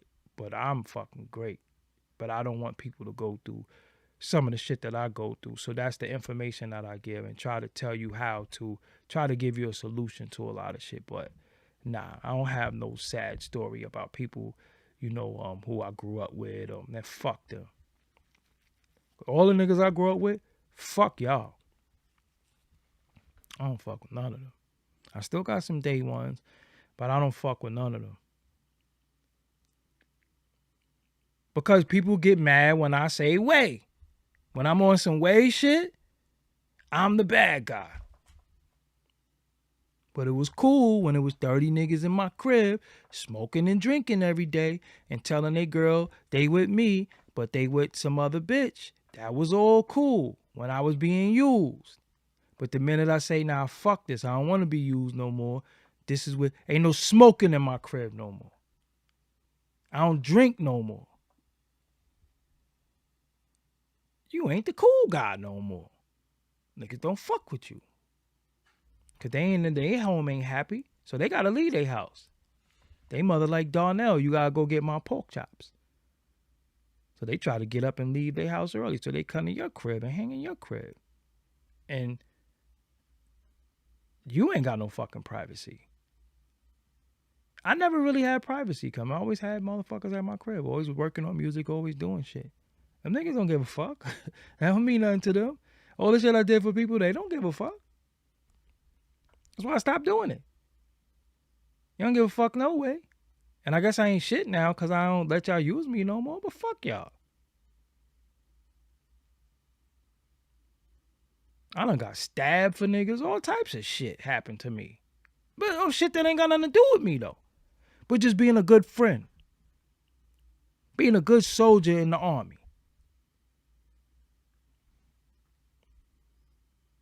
I done got fucked off. But nobody say, nah, he's a trooper. Yo, he you know what I'm saying, when it was time to put it on the line, he never wavered. He always was down with the team. I guess I'm a fuck nigga now.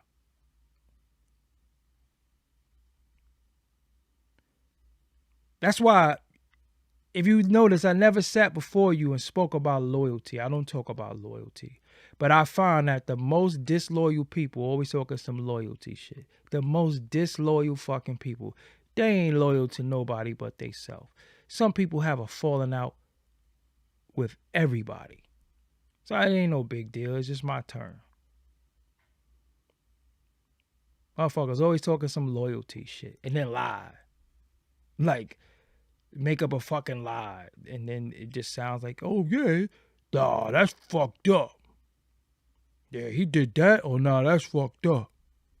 Well, motherfucker be lying. But I be so happy that our friendship dissolved that I don't even want to clarify it. I don't even want it because ain't no rectifying it. So what fucking difference do it make? Just let it burn. We ain't rectifying that shit. Because I could prove I got receipts for everything. That's just one thing about me. I just got the memory of a fucking elephant. But listen, you lie. Listen, they laugh at me because I be bringing up shit. They be like, how the fuck you remember that? Yo, I really remember everything. That's a gift and a curse. So motherfuckers be lying. Loyalty is priceless. And all these cliche slogan rap shit. I be like,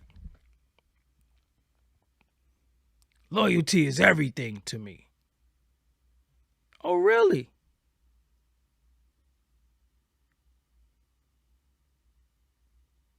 So people try to paint you as being disloyal, but will never say, yo, it was times I was in the crib